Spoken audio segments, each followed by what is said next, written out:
Hey folks, Ardwolf here. This is going to be a brief preview of World at War magazine issue number 96 for June, July 2024. This is the game edition. The game included is War Plan Z. So let's take a quick look at the magazine first. This was sent to me courtesy of Decision Games, so thanks Doc and Decision Games for shooting it my way. Perfect bound as usual. We open her up, and I will talk about the ads because they're relevant to wargamers. Latest S&T Quarterly, RAF Battle of Britain Deluxe. This is a fantastic John Butterfield design. And the new Deluxe, it's not even new, it's been out for several years at this point. But this particular edition, which is the one in the 3-inch box, is very nice. I do have this. Of course, it's a great John Butterfield design by the great John Butterfield. Fourth print coming soon, apparently. All right, so S&T Battles of Andrew Jackson, we've already seen that, so check that video out if you're interested. Coral Sea Solitaire. Not sure I've done a video on that. I don't believe that I have, but this should be coming pretty soon too. And this is a game that's based on the Solomon's campaign system that they did a few years ago in World at War. Table of contents, here we go. We're not going to spend much time on that. War Plan Z, the Kriegsmarine Strikes by Joe Miranda. We're going to get a very nice article on War Plan Z, which was not really fully executed. So the game is a hypothetical. We have the Voyage of the Graf Spee, British and American Naval Commands. This article already looks really good. Here's the game. As usual, this is kind of glued into the center of the magazine. You can peel it out carefully. You just got to be a little bit careful. And the back side is the subscription card. The game, as usual for S&T, is a 16-page rule book, and the design here is a Joe Miranda design as well. Full color, all that jazz. Very nice. We'll look at the components of the game in a couple of minutes. These games tend to be very digestible and easy to absorb and get started playing. Continuing that article. So this is a meaty article. Continued. Oh, that's a cool map too. Arctic Gauntlet and PQ-17. That's pretty cool. So this is... sounds like it's not just about Plan Z. It looks like there's a lot of additional surrounding context as well. Here's the design article about War Plan Z. You could take this as the designer's notes for the game. Here is the ad for those who bought this at Barnes & Noble or whatever and didn't get the game with it. If you order it from Decision, you can get it either way. Tulagi, The First Step by Kelly Bell. That's very interesting. This is part of the Solomon's campaign, as I recall. I don't know a lot about this other than to observe that there are some ASL scenarios on it. I can tell you that. So this looks like a nice meaty article as well. The D-Day series originated by John Butterfield. I can personally vouch for D-Day at Omaha Beach and D-Day at Peleliu, both of which I've played and both of which are very good. These are dedicated solitaire games, and they are outstanding. Red Thunder, the Soviet Baltic Offensive, January through July 1944 by John Cecil. Very interesting. We get a nice order of battle here and some nice maps. As usual, the article content in the magazines I've found to be, generally speaking, outstanding. Now, here's something new. This is not out yet. Drive on Stalingrad. I think this is going to be out by mid-year. This is the Ty Bomba design and not the old SPI Drive on Stalingrad. But this is something that is, I think, going to get demoed at Origins this year, so stay tuned for news on that.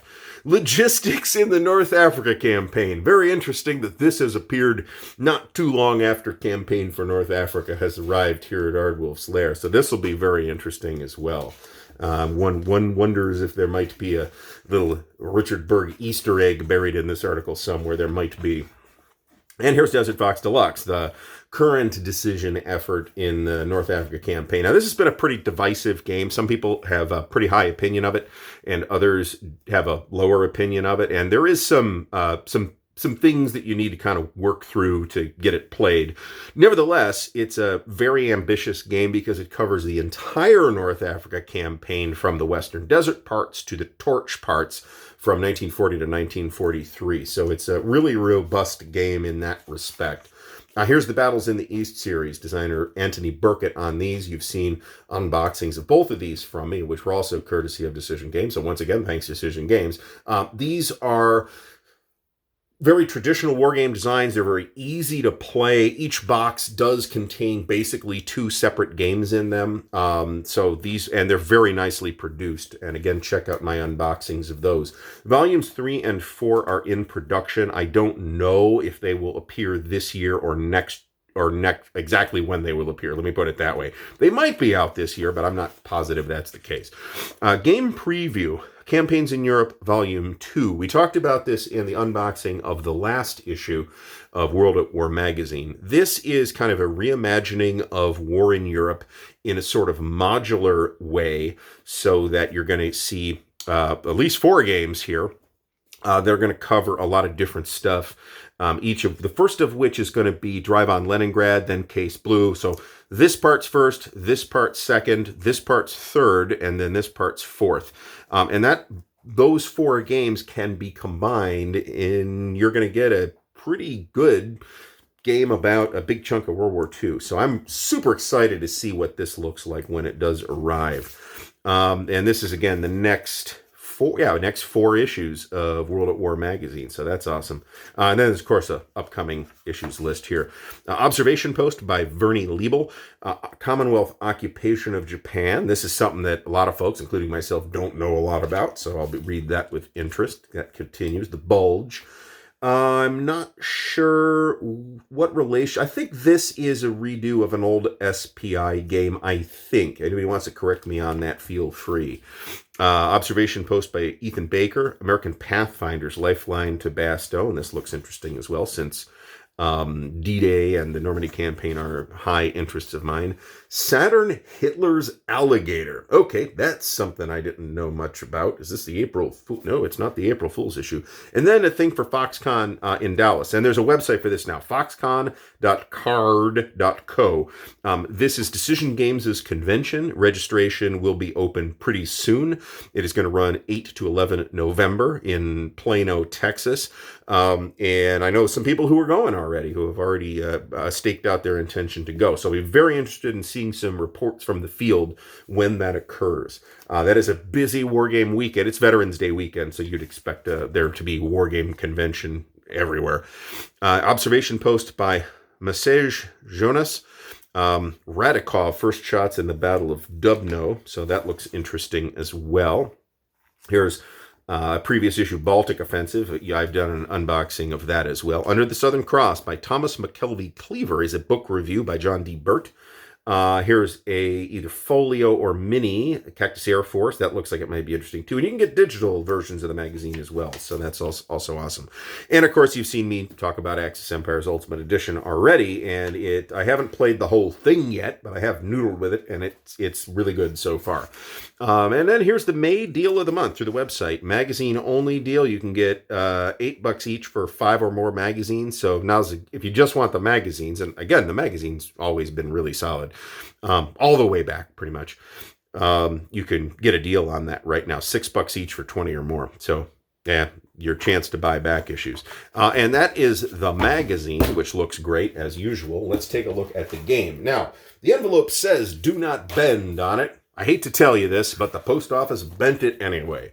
So there's a little bit of bowing to the counter sheet that we're going to see, but that is not Decision's fault. That's the post office. So here's the map, and we can see that it is an area map covering basically the North and Central Atlantic in zones.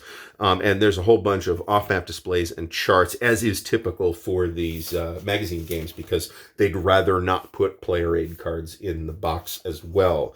And here is the counter sheet. And again, you can see the thank you, post office. Once this is not bent to the extent where it's going to be a problem once this thing's punched and clipped. So we've got what looks like 9/16" counters. We can see the Germans, the British, the U.S., and the French. Interesting that the U.S. are in blue, but it's the Navy, so I would understand. And here's the Norway and Denmark, and even an Italian, what looks like a submarine as well. Again, this is a hypothetical, but as hypotheticals go, and I'm not like Mr. Hypothetical, this is more interesting to me than many hypotheticals because it's naval, and I don't have a lot of naval games, and I probably should have more.